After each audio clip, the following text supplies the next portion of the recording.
In 2017, I posted a video on why PK Subban was traded from Montreal, and exactly 2 years after I posted, he was traded again to New Jersey. So I said, huh. Well, isn't that just interesting?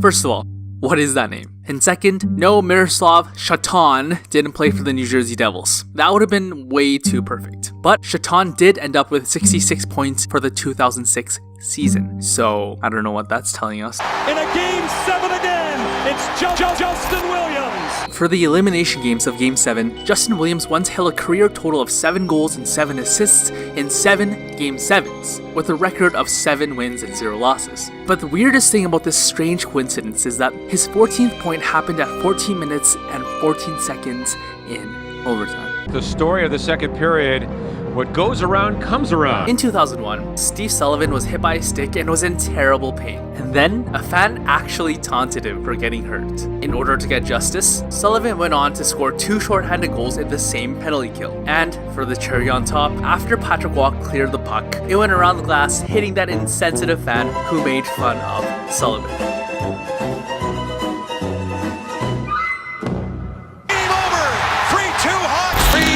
Lead in the series. So this one is really bizarre. The Blues went to the playoffs in 2013 and 2014. However, both years were nearly identical. It's like the hockey gods just copy and pasted 2013 and 2014 together. In Game 1 of the 2013 playoffs, Alex Steen scores the game winner. In Game 1 of the 2014 playoffs, Alex Steen again scores the game winner. In Game 2 of 2013, Barrett Jackman scores the game winner. In Game 2 in 2014, Barrett Jackman again scores the game winner. Now, mind you, this guy has a career high of 4 goals in a single season. So, not the biggest goal scorer. In Game 3 in both 2013 and 2014, the Blues were shut out by their opponent by exactly 9 shots. In Game 4 of 2013, the Blues had a 3-2 lead and then ended up choking. In Game 4 of 2014, the Blues had a 3-2 lead and then choked again.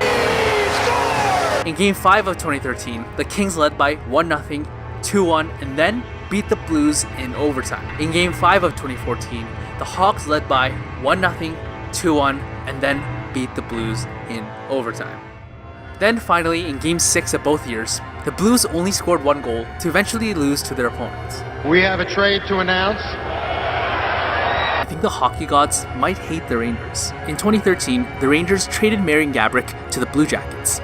1 year after that, Gaborik defeats the Rangers in a Kings uniform in the 2014 Stanley Cup Final. In 2014, the Rangers traded Ryan Callahan to Tampa Bay, and 1 year after that, the Lightning defeated the Rangers in the 2015 Eastern Conference Final. You see the pattern?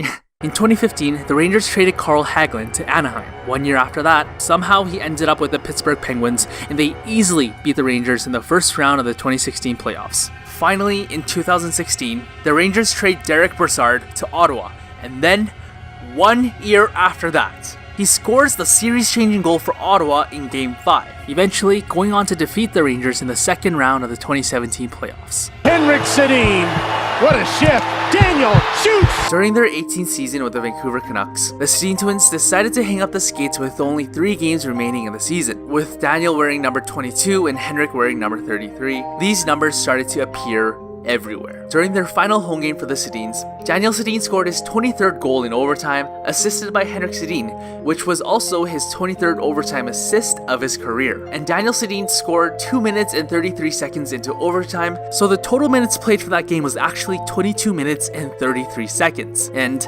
there's more. It was Bo Horvat's 23rd birthday, and Jacob Markstrom got his 23rd win of the season. The Canucks also had 3 power plays, and the Coyotes had 2 power plays. The Canucks ended up with 33.33 power play percentage that night. Lastly, the Canucks had 55 faceoffs, and of course, the Canucks won 33 of them and lost 22. And thank you very much for how you've treated me. Pat Quinn spent his whole life for the game of hockey as a player, coach, and GM. He was respected and loved by many people around the league and is still remembered to this day. Unfortunately, on November 23rd, 2014, Pat Quinn passed away. He wore number 23 for the Leafs. Few days after the tragic news, the Maple Leafs held a Pat Quinn night for their 23rd game of the season, and people say this was the night where Pat Quinn was inside the arena.